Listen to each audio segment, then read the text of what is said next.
welcome back to Ratting Road. So the time has finally come to finish the embankment. It's something I've been wanting to do for a very long time, since I started the rest of the embankment a good year and a half ago now, because I was just so desperate to get scenery on the layout then.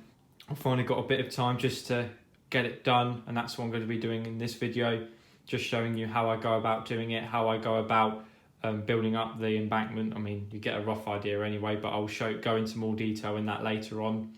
So without further ado, I'm going to get cracking straight on with the video, and I hope you enjoy watching it.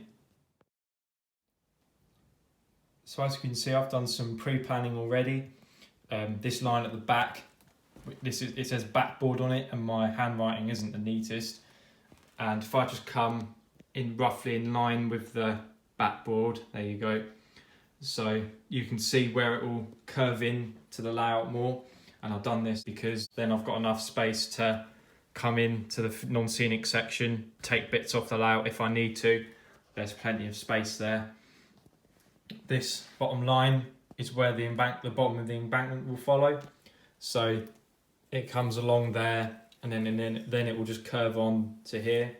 So then with the backboard, it will look like that the embankment went that way, and it just went more to the right. This bottom line, that marks out where the area will be in front of it, and then it will also just give a bit of space along there, so then I can just lean over and correct any derailments if I need to over there. So I have planned ahead rather than just steaming in and then regretting it later. So the end result is that this little area there will just be the final bit of the embankment. So you are probably thinking, why didn't I just carry on and finish it anyway? And the answer to that is, well, I didn't know what to expect over here. I didn't know how I was going to go about it, hence why I've done the pre-planning. So I'm happy with how it will look. So now I just need to get cracking on doing it and finishing it. So I'm just going to get all the boring stuff out of the way first, and then just get the whole backboard built up, and then I can crack on doing applying the plaster cloth and the scenery.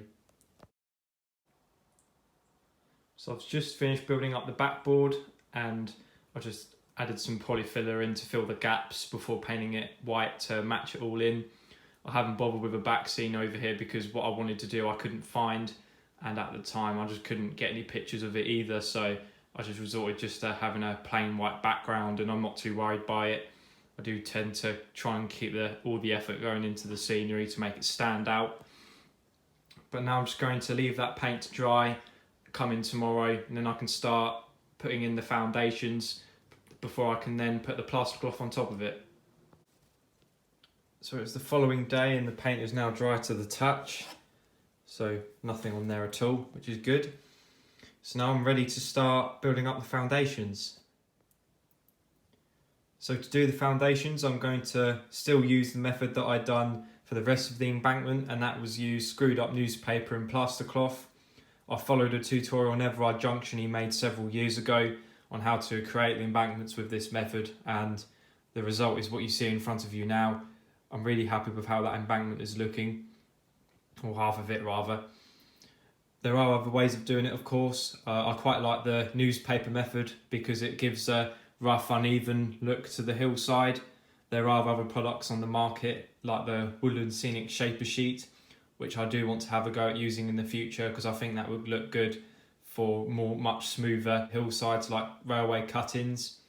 But anyway, I'm going to start building up the foundations now, and the first thing I'm going to do is just put little offcuts of cardboard and space them out just to give a bit more of support, and also it sets the course for the screwed up newspaper afterwards.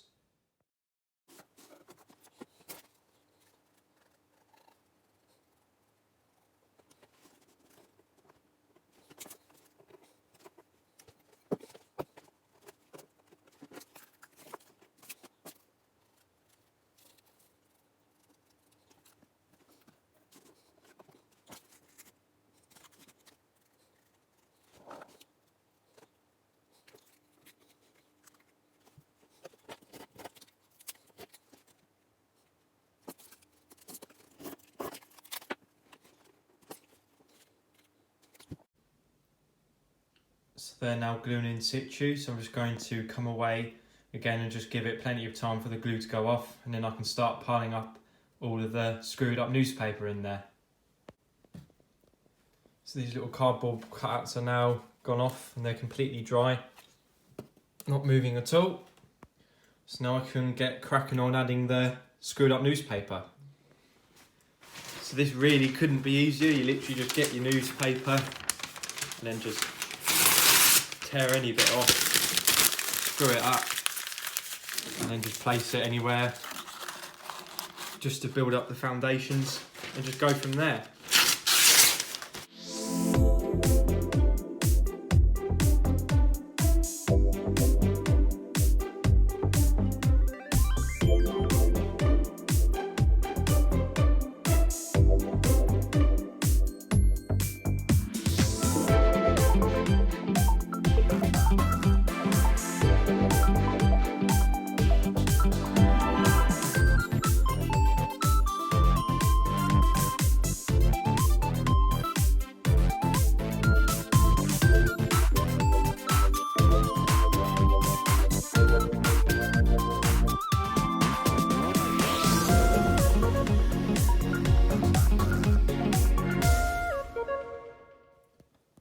So that's all the newspaper in there now, and I've just gone over it with my hands, and I'll do it again now just to see what all the padding's like on it, and that's all good. And I've also made it come down, so because it goes to the right, you can imagine that the embankment will be lower this side anyway to keep the natural looking gradient. So the next stage now is to put all the plaster cloth on top. Now this is where things can start to get a bit messy. Obviously those who have never worked with plaster cloth before, then I'll just give a brief overview on how to add it and build up scenery with it. So it looks like this, basically a toilet roll with loads of holes in it. And what you do, you just cut a bit off or tear a bit off, whatever. So I've just teared a bit off there, and then you want to dip it in a washing up bowl of something of water, hold it in there for a few seconds, lift it back out, and then just place it on top of the newspaper, like so. Probably isn't the best. And you just want to cover the whole area with plaster cloth, and I always say do about 2 to 3 layers of the stuff just to be sure. This stuff does dry really quickly as well, so by the time you've all finished it, it will be more or less dry and hard in some places.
So in the previous clip I did forget to mention something, so I've just torn a little bit off just to show you. When you lay this stuff down on your newspaper or whatever you use to build up your hillside, you've got a smooth side and you've got a bubbly side. So this side in shot now is the bubble side. I don't know if you can see very well that there's the bubbles of plaster on there. If I just spin it around, this side's a lot smoother. I mean, when you handle the stuff, you'll be able to feel the difference anyhow. But when you lay this stuff, you need to make sure that the bobbly side is facing up towards you, so the smooth side goes against the newspaper or the material that you've used, because then the plaster hardens, and then that's obviously what you apply your scenic bits to. Otherwise, you probably won't get it right. So it's just a word of advice really that I just forgot to mention. So that's now all the plaster bandage going off, and that's going to go rock solid. I'm going to give it around half hour to an hour, go away, have a cup of tea, have some lunch, then come back to it and carry on. And as you can see, it is a very messy job. You get your water spillage every here and there, and also little bits of plaster, but that will all be covered up by paint in the future anyway. And then obviously you get all the little bits of plaster that will come off the cloth when you tear it. So I recommend having a hoover to hand. I'll obviously hoover this up in a second. And obviously it does get your hands dirty, so I will recommend using gloves if you are the type of person to like to keep your hands clean. And to give you an idea on how much I used, these are the plaster cloth packs from Hobbycraft, and then these are 10 centimetres by 3 metre rolls. I only used 3 of those, and I had half a roll left over from when I done the rest of the embankment before. So it gives you an idea on how much I've used. So I'll need to get some more for if I want to use this stuff in the future. So I'm now just going to give everywhere a white round and hoover up, and then just give it plenty of time to go off, and then I can paint the cloth. So the cloth's all hard now, that's all rock solid. It's all dry, no dampness there at all, and that is absolutely rock solid. So now it's ready to be painted. So I'm going to be painting the plaster of these 2 colours. The earth undercoat is almost empty, so I thought I'd just finish it up, and I've got some burnt umber here as well. So I'm going to get cracking on painting the hillside with that. So that's now the plaster cloth painted. As you can see, there are white bits still sticking out, but it's important to remember you don't have to get the whole lot completely brown. Obviously, the purpose for this is so if you get any gaps in your grass, then the brown will show through as soil. So if I just show you over here in the embankment, so you can try and keep it so you can if you look close enough, you can see the sort of brown effect poking through from the grass, and that's the type of thing that paint in your baseboard or your plasterboard brown will do. So it looks like you've got some soil underneath, like it does in real life. So now I'm just going to give this another half hour or so for the paint to dry, and then the real fun can begin, applying all the scenery on top. So it's all now ready for scenery to be applied. And so I've just got my static grass applicator, the glue, and various bits and pieces. So some static grass, different lengths and colours, and some scatter as well for the hard to reach areas. So I'm going to get cracking on applying these.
So if I just stand from here, you can see the effect of how it looks so far.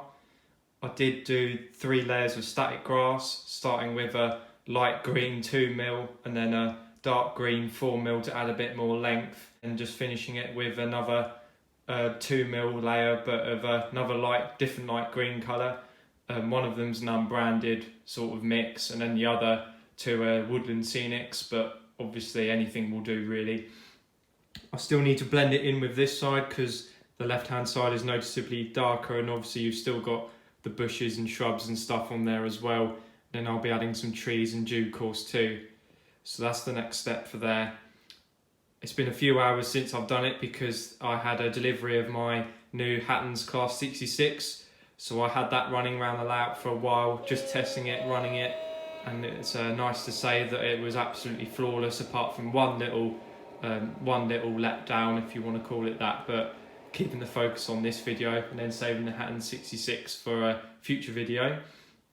I'm going to get cracking on now, just adding some more, or just starting to add the bushes and shrubs to it. So I've just finished adding lichen, clump foliage, fine leaf foliage, coarse turf and other little bits and pieces like that to the area. I thought I'd do it off camera because my phone battery was getting low and it would just be a bit boring watching me place all of this. I didn't put much thought into it. A lot of it was to patch up little areas to show where too much of the plaster cloth was showing through, and I just didn't really like it too much. But it divides the area up a little bit as well, I think, so you can see the variation in greens now. It's not going to stay like that though. I'm going to leave the glue to go off to dry before I move on, because what I do after this, I'm going to add some darker static grass around those bushes and then add some static grass on top of it themselves, just to create some thorny shrubs like I did over there. And then once that's done, I'll think to get some trees in the area, and then it will more or less be all finished. So it's the following day, and it's had a good 12 hours or so to dry, but for whatever reason it's still got that, I don't know if you can see, but you've still got that white sort of blobby look that the glue has, which makes me feel like it hasn't quite gone off yet. But I don't know whether that's because it's dodgy glue or if it generally hasn't actually gone off yet, but I'm not going to worry about it too much because I do need to cover it in static grass again anyway, and I'm pretty sure that the glue will have gone off enough just so and nothing will move. So I'm going to get cracking on applying the grass anyhow. So these are the 2 static grass flocks I'm going to use for this part. So this left hand side one is 2mm light green. I've used that in previous videos, and that's also that green, that's also that section of grass there, so it does stand out. It looks more like dead grass really. And then this darker side static grass, which is medium green. I'm not quite sure if that's dark enough, but I'm going to give it a try anyway because that's the darkest I've got at the minute. So if it isn't quite what I want to, then I'm going to have to order some more and then just do it again in the future. So I'm going to get cracking on applying these now.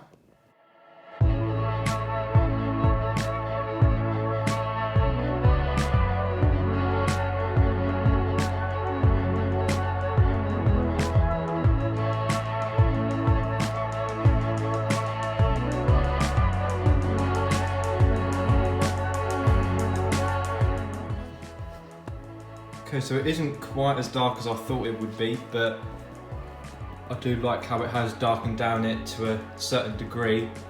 But what I'm going to do now is I'm just going to add some of the lighter greens on the bushes just to make them stand out a bit more, make them look like thorny shrubs.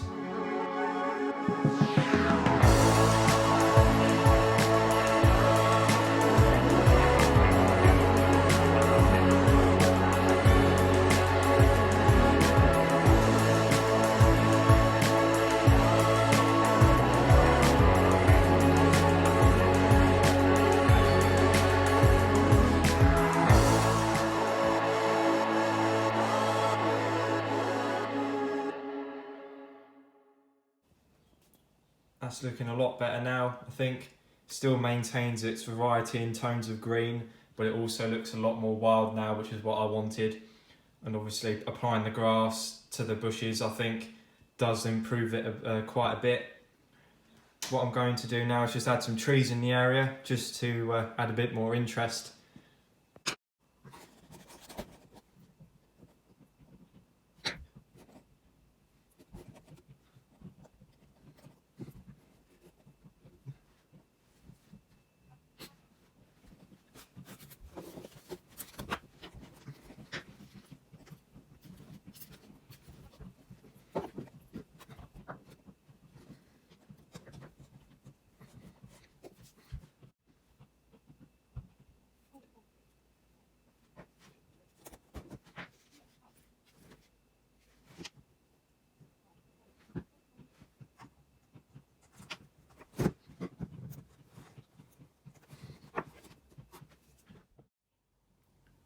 So I've stuck a few trees in there and I'm liking how they look at that from this angle, or from all angles really.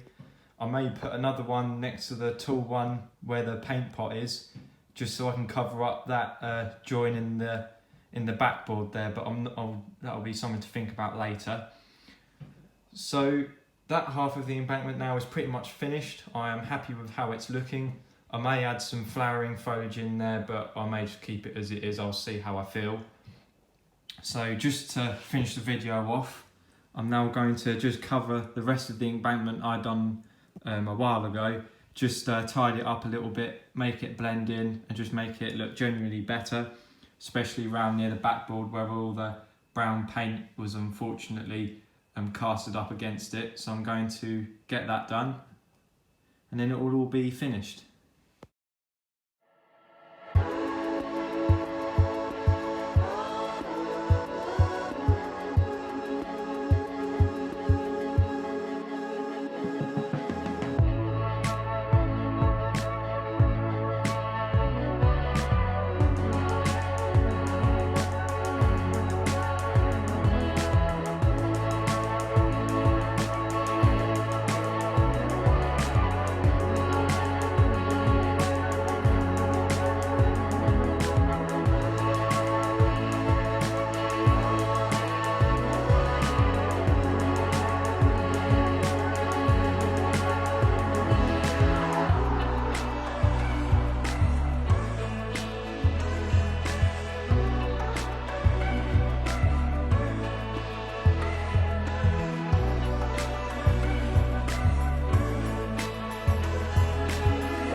So now I'm really happy with how the embankment's looking.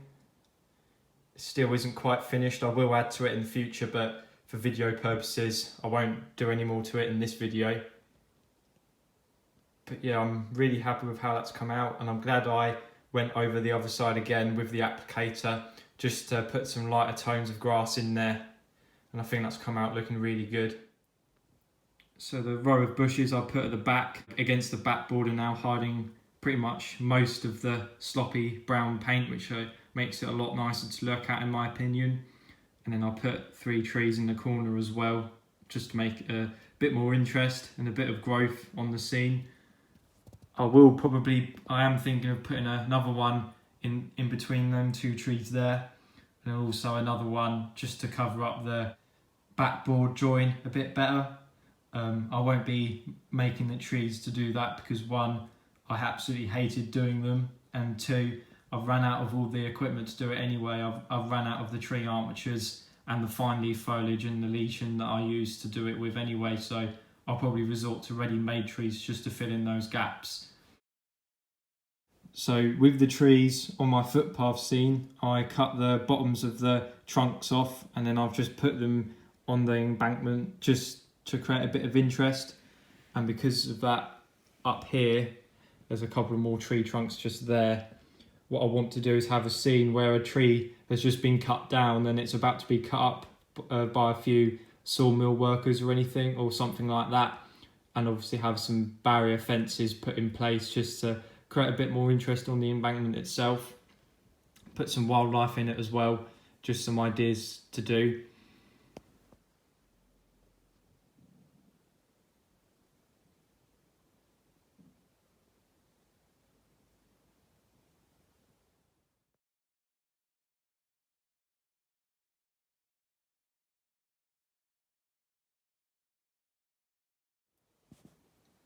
So the embankment is now complete. I'm happy with it for the time being and won't add to it anytime soon. This pretty much brings an end to the video. I apologise for it being a bit lengthy. I didn't anticipate it to be as long as this, to be quite honest. But nonetheless, I do hope you enjoyed it and taken some advice or some stuff on board. And hopefully it's inspired you to do something like this on your layout, build a hillside, and it's shown you how to go around doing it. So as normal, I thank you ever so much for watching, and I'll see you in the next video. With the current crisis in the UK, I hope everyone stays safe, stay indoors, follow government advice, just look after yourselves. So I'll leave it on that note, guys, and I'll see you in the next video. Take care and happy modelling. Bye.